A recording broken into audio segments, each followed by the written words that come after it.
ningún problema en articular, porque ¿qué fue el menemismo? El menemismo fue, en cierta manera, una articulación o una alianza de lo que representaba política y socialmente el peronismo, o sea, las mayorías nacionales, con un paradigma o un representante como Cavallo. Yo estimo que Cavallo es el cuadro más lúcido que ha tenido, que ha delegado en Capital aquí en Argentina, una suerte de alianza que se simbolizaba en eso.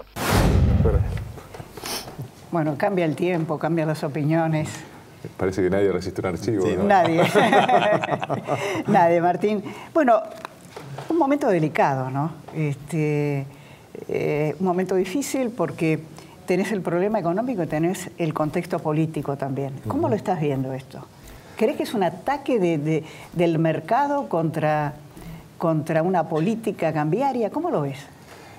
Como todo fenómeno de hoy ya tenemos una crisis cambiaria, ¿eh? Cuando el tipo de cambio se mueve 9% en un solo día, realmente además con las reservas que tiene el Banco Central, hay un problema. Hasta ahora teníamos un periodo de tensión cambiaria. Como todos los fenómenos económicos y sociales tienen causas múltiples.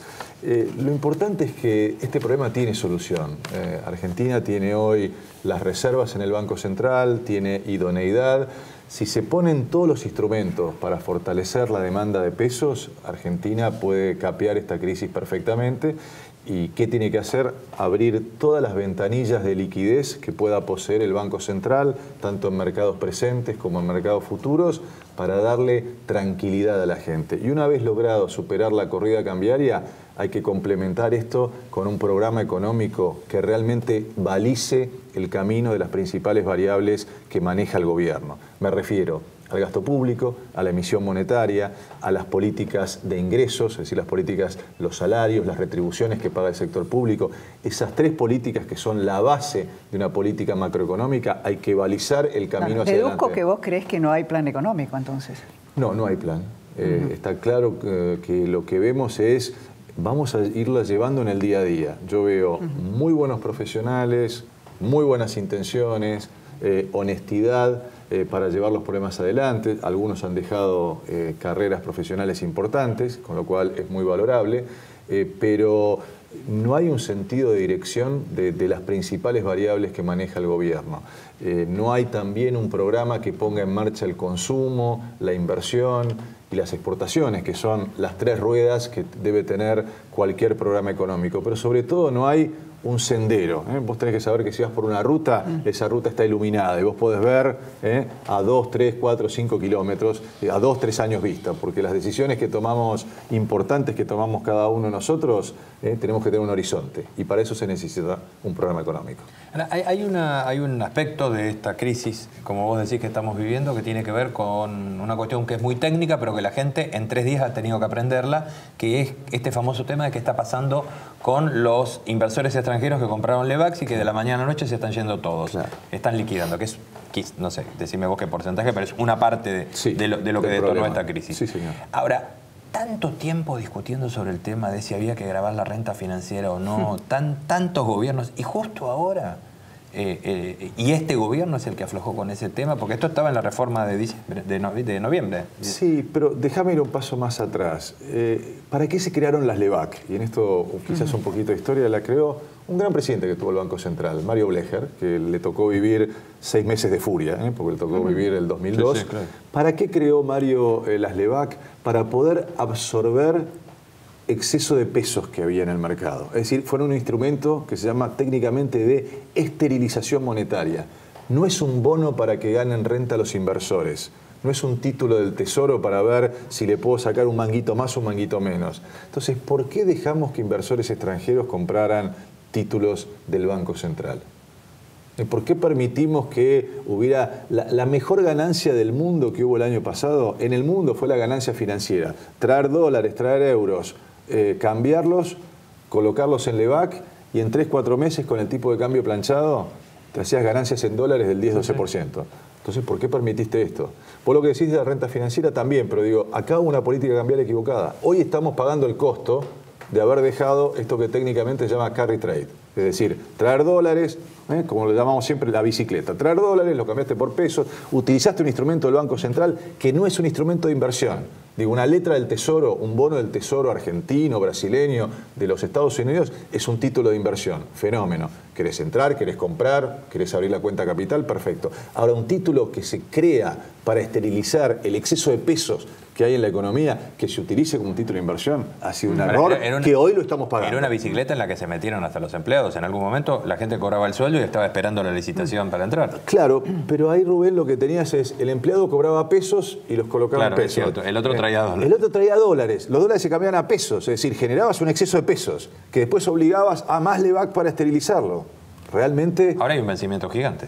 Ahora tenemos un vencimiento el martes 15. El martes 15, también muy importante. Bueno, generaste... Cuando yo estaba en el Banco Central, finales del 2009, teníamos 100.000 millones de pesos de LEVAC. Y me preocupaba, digo, no, esto no puede crecer más. Hoy creció 12 veces. Hay 1.2 billones.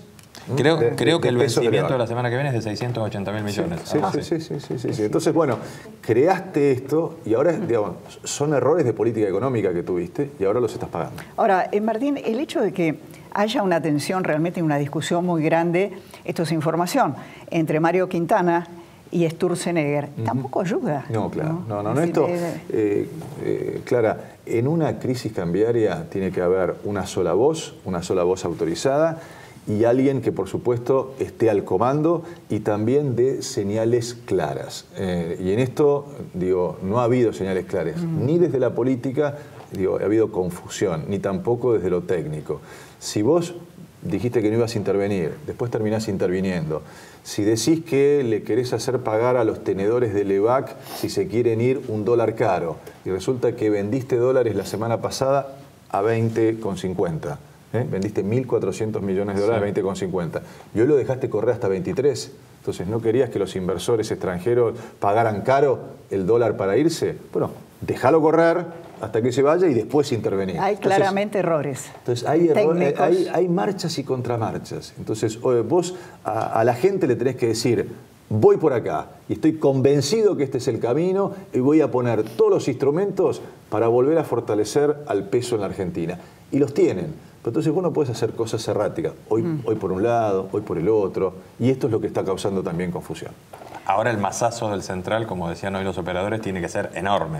Tiene que ser fuerte, pero también, digo, no podés jugar hasta ahí, Rubén, o realmente cuando intervenís mostrás que tenés autoridad, y realmente bajás o controlás el precio de divisa, o si no, si querés que los extranjeros paguen caros dólares, déjalo correr y explicale a la gente, señores, este es un fenómeno transitorio, estamos dejando que se vayan los dólares de gente que vino a especular, los vamos a castigar y después el Banco Central hará lo que tenga que hacer para que esto sea un fenómeno corto, transitorio y no permanente. Porque si es permanente, vamos a tener problemas con la inflación.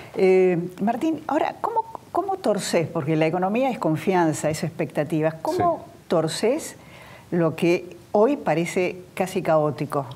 Bueno, primero en una crisis... ¿Con cambio de nombres? ¿Con cambio...? No, a mí no me gusta hablar de nombres, creo que digo, los problemas, los hombres somos anécdotas, o las mujeres somos, para todos y todas. Sí.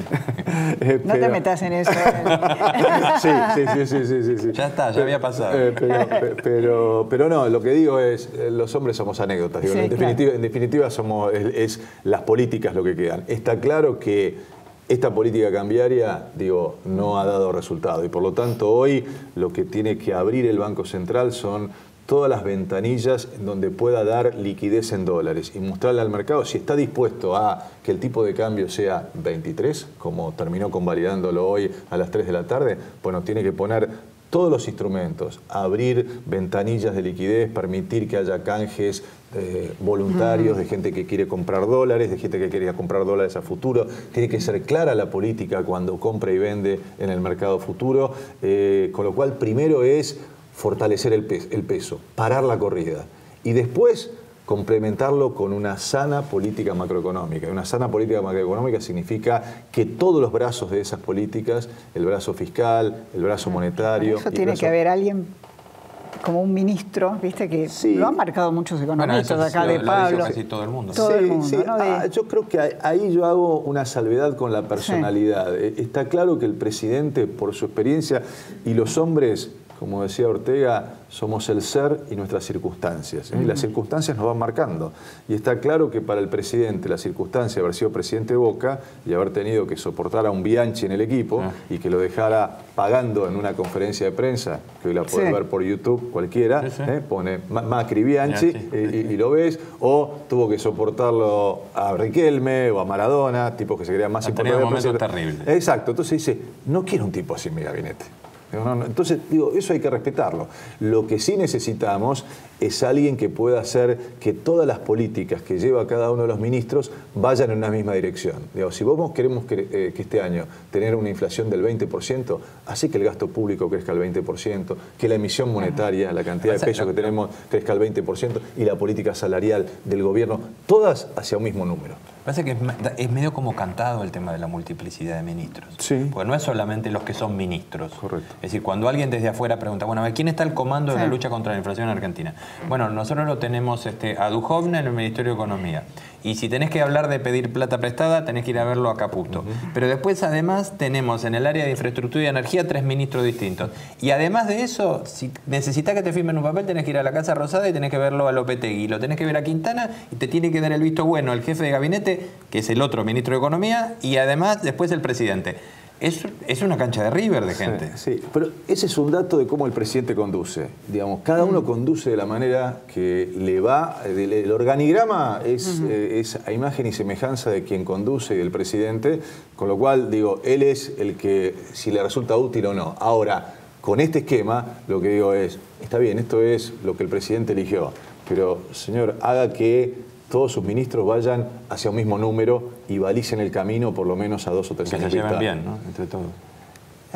Creo que por lo menos que en lo que hagan, lo hagan hacia un objetivo común. Ahora, Martín, siempre se enoja conmigo Guillermo Nielsen, ¿no? Porque yo digo, ¿cómo se baja el gasto público en la Argentina? Este es un drama de la historia política de la Argentina. Estamos viviendo con déficit de los 117 años, creo que solo 10 tuvimos superávit.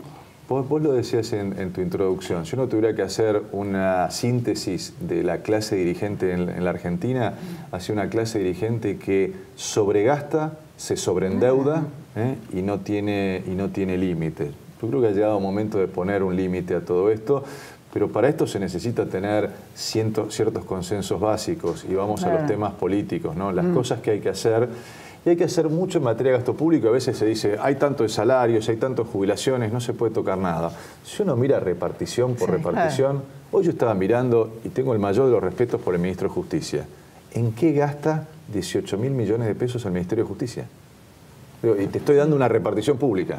Entonces digo, además, cuando vos le preguntás a cualquier ciudadano, pero ¿es el que imparte justicia? No, eso lo hace el Poder Judicial. Ese presupuesto va por otro lado. Por otro lado. Entonces, digamos... El presupuesto del Ministerio de Justicia es 18.000 millones. Claro. Además hay otro presupuesto del Consejo de la Magistratura, que es el que maneja la Corte. Entonces lo que digo es que ahora sueldo. hay que hacer mucha microeconomía en el gasto público. Yo además te digo es cómo compra cada repartición pública. ¿Qué compra y a qué precio compra? Y ahí te podés hacer una fiesta en términos de qué cosas se pueden hacer. O sea, con lo cual falta un gran consenso político de decir, señores, no podemos gastar más de lo que generamos, no podemos tener un peso de 42 puntos del producto es lo que nos cuesta el Estado y lo que tenemos que pagar en impuestos. Entonces es muy difícil que el sector privado pueda ser competitivo. Ahora, entonces, cuando hablas de consenso, ¿incorporás también a la oposición? Bueno, por supuesto, pero consensos que tienen que ser parlamentarios. Yo no creo en gobiernos de coalición, pero sí en 4 o 5 cosas donde tenemos que estar de acuerdo, que creo que el gobierno perdió una oportunidad cuando ganó la elección de 2015 y cuando ganó la de 2017. ¿Por qué crees que Macri esa batalla, que para mí es cultural, encima de política y económica, en Argentina es una batalla cultural, ¿por qué la abandonó? Porque esa agenda que vos estás marcando es la agenda que Macri dio durante la campaña electoral, la presidencial. Sí, yo creo que... Y después la abandonó. Yo creo que se pensó que como lo que es la oposición en el imaginario colectivo representa lo viejo o lo malo, mejor dejémoslo atrás. Y vamos con lo nuevo y lo distinto. Y lo nuevo y lo distinto no alcanzó. ¿Vos creés que el gobierno subestimó la magnitud de lo heredado? Es decir, no sé, sí, sin duda, sin duda lo subestimó y tampoco lo comunicó. Y ahí claro, eran un poco, te miro a vos, los asesores políticos que dijeron hay que dar buenas noticias, claro.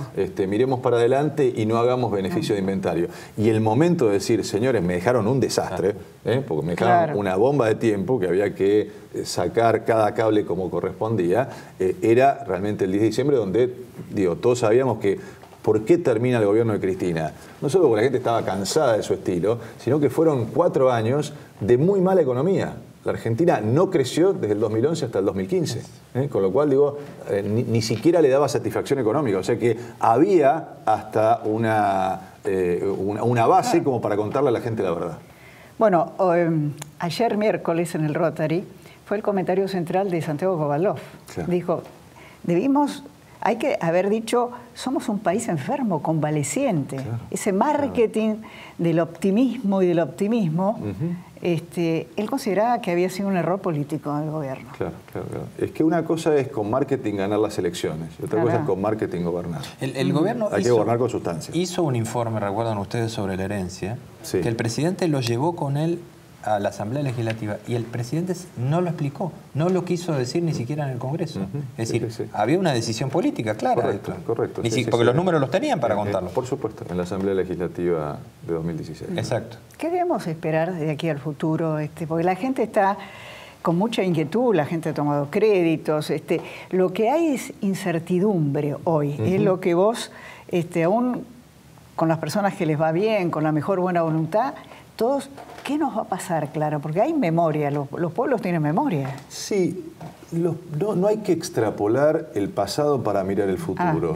Yo creo que hay que mirar el futuro por el parabrisas y no por el espejo retrovisor. Mucha gente a mí me dice, esta película ya la vi, digo, esta película no la viste, digamos, tiene factores nuevos, factores distintos, con lo cual, digamos, no, yo estoy convencido que no hay que pasar por una crisis para resolver los problemas de la Argentina. Hoy por hoy tenemos una crisis cambiaria, entonces, como te decía hace un instante, démosle toda la autoridad, una sola voz, y no seamos confusos. Al Banco Central, en este caso. Al Banco Central, exactamente, que es el responsable por llevar esto adelante, es una sola voz y acciones que no sean marchas y contramarchas. Entonces, primero es calmar esto, recuperar la confianza en el peso. Y después, digamos, para poder calmar la incertidumbre, lo que tenés que es dar un camino, y un camino que sea cierto.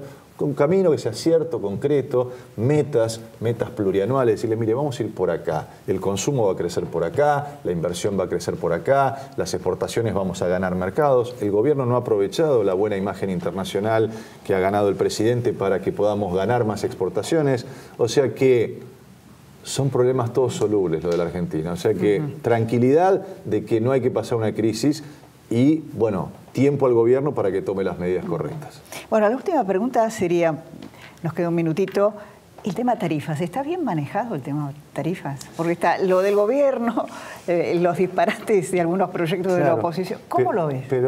¿O forma parte justamente? Ahí yo vuelvo a lo que es la política, ¿no? Porque el cuestionamiento, ¿dónde se origina el tema tarifas? En el cuestionamiento que el presidente del radicalismo hace, que es una de las bases de la coalición. Primero Carrió. Sí, pero suavemente. Y después Cornejo de frente. Carrió tiene la autonomía y la identidad para poder decir lo que quiera. Y creo que ya está dentro, como así, es un fiscal del gobierno y la tomamos como tal. Y ahora, ya institucionalmente, que el presidente del radicalismo te esté pidiendo revisar las tarifas, ahí fue el comienzo, entonces la oposición empezó, hasta ahí la oposición estaba tranquila, y después vinieron todos estos disparates de gente que quiere volver para atrás, no se resuelven los problemas del presente y del futuro volviéndose al pasado. Pero es cierto que también, faltó calidad técnica de mirar la capacidad de pago que cada uno de los argentinos tiene.